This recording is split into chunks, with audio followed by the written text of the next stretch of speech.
नमस्कार, बहुत स्वागत आप सभी का जी मध्य प्रदेश छत्तीसगढ़ देख रहे हैं आप। मैं हूं आपके साथ कोमल गंगवार। बड़ी खबर से शुरुआत करेंगे तो हरदा हादसे से जुड़ी इस वक्त की बड़ी खबर सामने आ रही है। बता दें, हरदा में हादसे वाली जगह पर अब बचाव कार्य खत्म हो चुका है। हादसे में अब तक 11 लोगों की मौत हो चुकी है, जबकि 204 से ज्यादा लोग जख्मी हुए हैं। सभी घायलों का अलग अलग हॉस्पिटल्स में इलाज जारी है। एनडीआरएफ की टीम लगातार राहत और बचाव कार्य में जुटी थी। सीएम डॉक्टर मोहन यादव आज हरदा हादसे के पीड़ितों और घायलों से मिलने हरदा भी जाएंगे। आपको बता दें कि हरदा हादसे के 2 आरोपी सोमेश अग्रवाल और राजेश अग्रवाल की गिरफ्तारी हुई है। इसके अलावा एक शख्स रफीक खान को भी गिरफ्तार कर लिया गया है।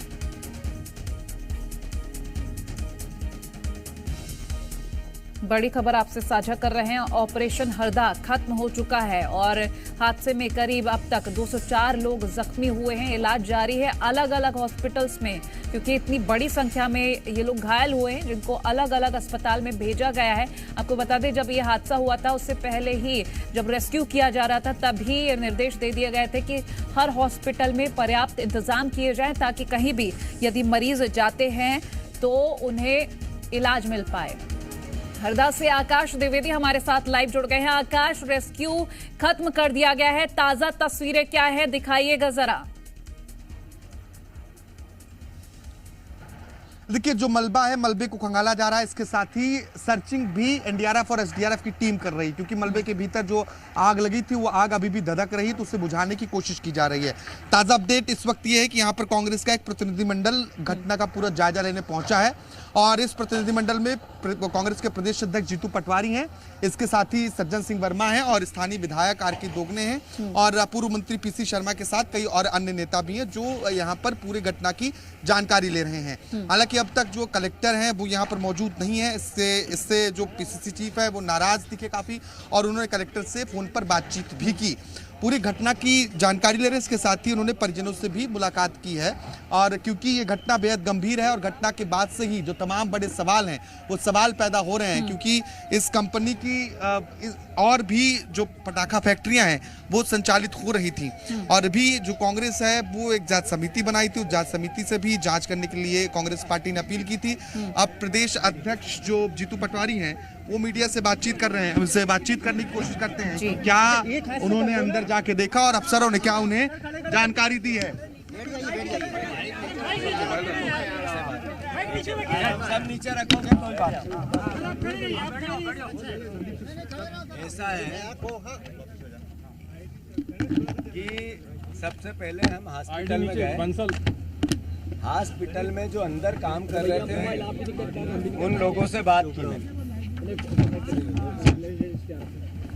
जो घायल हैं उनका प्रत्यक्षदर्शियों का कहना है कि यहाँ 400 से 600 लोगों तक काम करते थे। लोकल लोग थे 100, 150, 200, बाकी 300-400 लोग बाहर से आते थे, अलग अलग जिलों से आते थे, अलग अलग जगह से आते थे और खासकर सारे 80% लोग दलित समाज और हमारे ST SC के थे। 70% लोग उस तरीके के लोगों ने आइडेंटिफाई करे कि कोई झाबुआ से आ रहा है, कोई पीछे खंडवा से आ रहा है, मतलब आदिवासी समाज के परिवार के लोग ज़्यादा थे।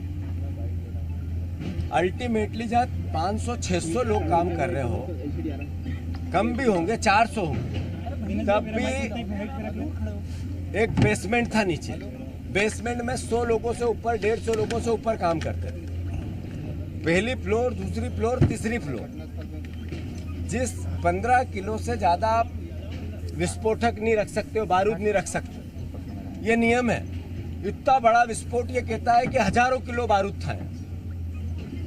तो अल्टीमेटली आरोप प्रत्यारोप का विषय नहीं है, स्पष्ट है। झाबुआ में कांड हुआ, बीजेपी का नेता उसमें संदिग्ध था, 80 लोग मर गए थे, जांच आयोग गठित किया था, SIT भेजी गई थी।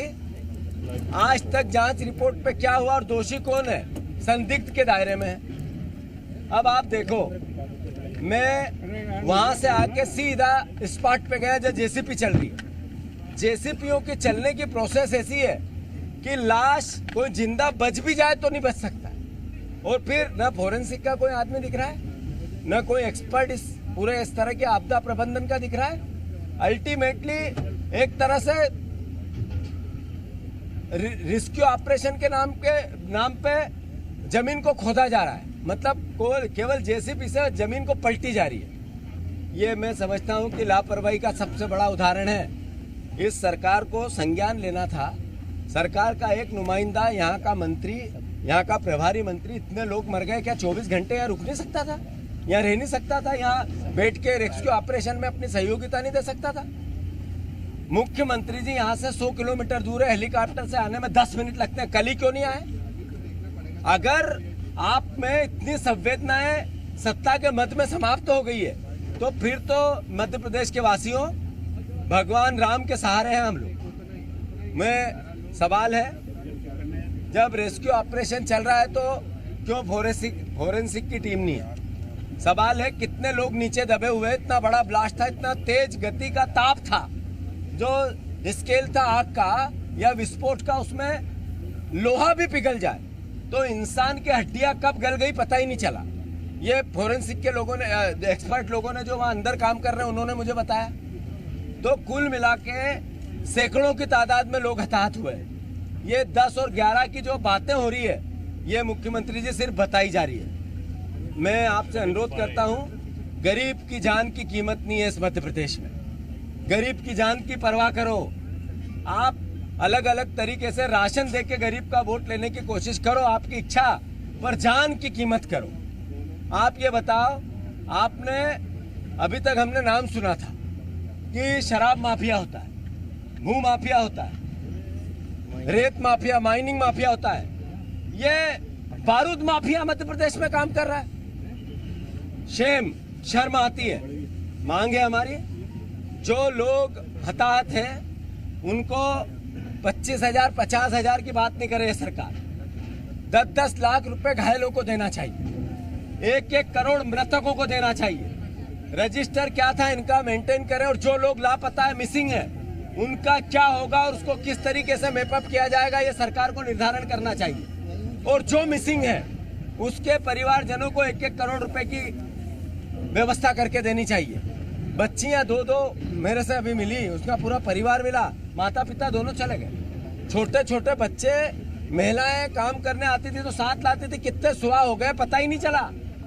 अल्टीमेटली लोग ऊपर से वीडियो विजुअल आ रहे हैं, 3-3 मंजिल 2-2 मंजिल से कूद के मर रहे हैं लोग, इतनी यातना था।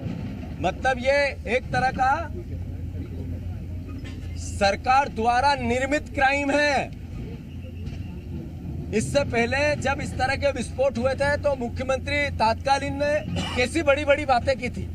हम ध्यान रखेंगे, जो लाइसेंस देने की गतिविधि और टाइट करेंगे, नियम बदलेंगे, हमने जो दोषी है उनको फांसी की सजा देंगे। कैसे कैसे बयान, और फिर लोग मर गए। ये न वही सरकार थी जब वो लोग 80 मरे थे, हताहत हुए थे, और अब फिर ये लोग सैकड़ों मरे हैं। तो सरकार द्वारा निर्मित हत्याएं हैं ये। सरकार ने हत्याएं, सरकार की लापरवाही से हत्याएं हुई है।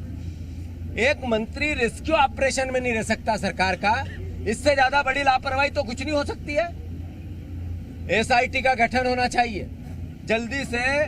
जो दोषी मालिक है वो अपनी जगह है, उस पर तो 307 302 का मुकदमा हो, और जो अधिकारी इसमें लापरवाही के, उन पे भी 302 का मुकदमा हो। सरकार चूंकि टोटल दोषी है, प्रदेश से माफी मांगे मुख्यमंत्री, और कम से कम अब तो आ जाए मुख्यमंत्री लोगों और परिजनों से मिलने। अभी भी आप भोपाल की कुर्सी से नहीं उठना चाहते हो, उज्जैन 5 बार हफ्ते में जाना चाहते हो, लोग मर रहे हो, आना नहीं चाहते। इससे शर्म की बात नहीं हो सकती है। मोहन भैया कृपा करो, मुख्यमंत्री जी हरदा आओ और जल्दी से मरों की लाश, जो लाशें वो ढूंढवा के परिजनों को दो, और इनके लिए जो बेस्ट से बेस्ट हो सकता है, अच्छे से अच्छा हो सकता है वो करो। कांग्रेस पार्टी इस पूरे काम में आप सरकार के साथ। सारी तो पीसीसी चीफ जीतू पटवारी को सुन रहे थे आप, जहां उन्होंने झाबुआ कांड से इसको रिलेट करते हुए सरकार पर जोरदार हमला बोला है और मुआवजे की मांग की है पीड़ितों के लिए।